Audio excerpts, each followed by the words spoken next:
म्हणजे माझ्याकडे ते बोलायचं असं नव्हतं. सभा असली का सभापती माग माणसं गोळा करायला.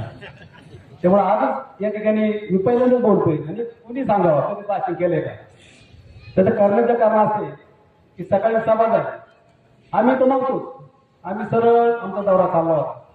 पण मला आमचे ते शरदराव बेंडकासारखे उड्या मारतात ना इकडं तिकडं ते म्हणले सभापती लाभार्थी तर बँकेचा लाभार्थी कारखान्याचा लाभार्थी त्यांनी असं केलं तसं केलं.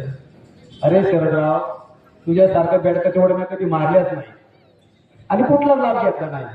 30 वर्ष राजकारणामध्ये एकही रुपया कुठल्याही उमेदवार मी कधी घेतला नाही. कोणी सक्सेस करून द्यावा. ते म्हणजे शहर बँकेचा लाभार्थी माझ्या मुलाच्या नावावर त्याला 13 लाख रुपये कर्ज आहे. तिथे तू भरून टाक ना, तू शिंदे माझी भाऊकीचे ना, काय अडचण त्याला. कारखान्याला तुम्ही चेअरमन आहे, माझ्या नावावर एकही वाहतुकीचं टेंडर नाही. लाभार्थी म्हणजे काय. अरे तुमचं खिशात पैसे भरलं म्हणजे तुम्ही चालू झालं भाषण करायला. आता ज्या शिंगेने सांगितल्याप्रमाणे खरी आहे परिस्थिती. शासकीय दुकान मी कालच सांगितलं, मला ते आठवलं की वळसे पाटील साहेबांनी आमचे दिनेश तानाजी टेमकर सरपंच असताना हे इंजिनिअरिंग कॉलेजचा ठराव रात्रीचा दिल्लीला त्या ठिकाणी आम्ही पोच केला. आणखी कॉलेज मंजूर झालं, पॉलिटेक्निक झालं, ती इमारत झाली, मग मंदिराचा एक सभामंडप झाला. हा विकास नाही. तिकडं कॉलेज उभं राहिलं, मुलं भरपूर यायला लागली. यांनी स्वतःच हॉटेल 150 लोकांचं त्या ठिकाणी बांधलं. तिथे 150 लोकांची मेस चालू केली.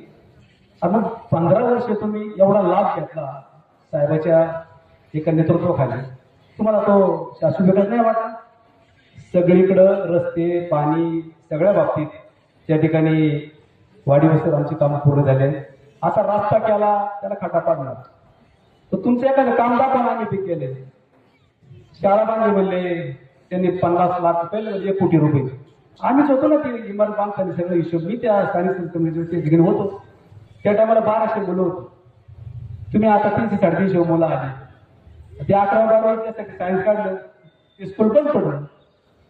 मी कसं तेच सांगितलं की एखादा कार्यकर्त्याने एखादं काम करत असताना त्याला गावाचा पाठिंबा लागतो, गाव त्याच्या पाठिंबा उभं राहावं लागतं. तेव्हा ती संस्था कुठली जाती स्वतः एकेरी ओढून किंवा मला सगळं करते मला गावचं पाटील व्हायचंय. गावचं पाटील वर एवढं सोपं नाहीये, त्याला लय कष्ट करावं लागतात. मी या ठिकाणी एकच सांगतो, शरदराव तुम्ही जे काय चालवता ना माई सेवा केंद्र, तुम्ही जातीचे दाखले काढले, लोकांना किती ठिकाणी फसवलंय.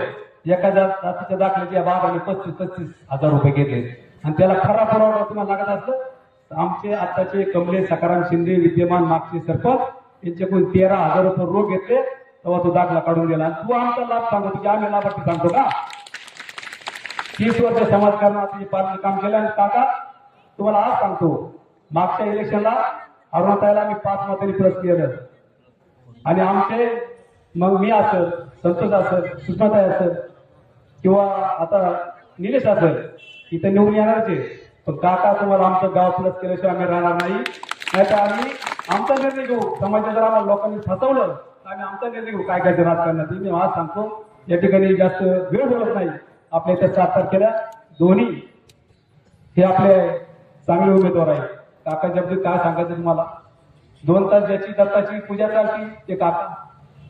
एक आदर्श काकाचं काम या ठिकाणी आपण सातत्याने त्या ठिकाणी पाहिले. आमचा निलेश सुद्धा एक तरुण उमेदवार आमदार समिती या ठिकाणी दिला. हे दोन्ही उमेदवारांना 7 तारखेला घड्याळसमोरचं बटन दाबून त्यांना भरपूर मतं निवडून द्यावा आणि विजय आपला पक्का झाला असं या ठिकाणी जाहीर करतो.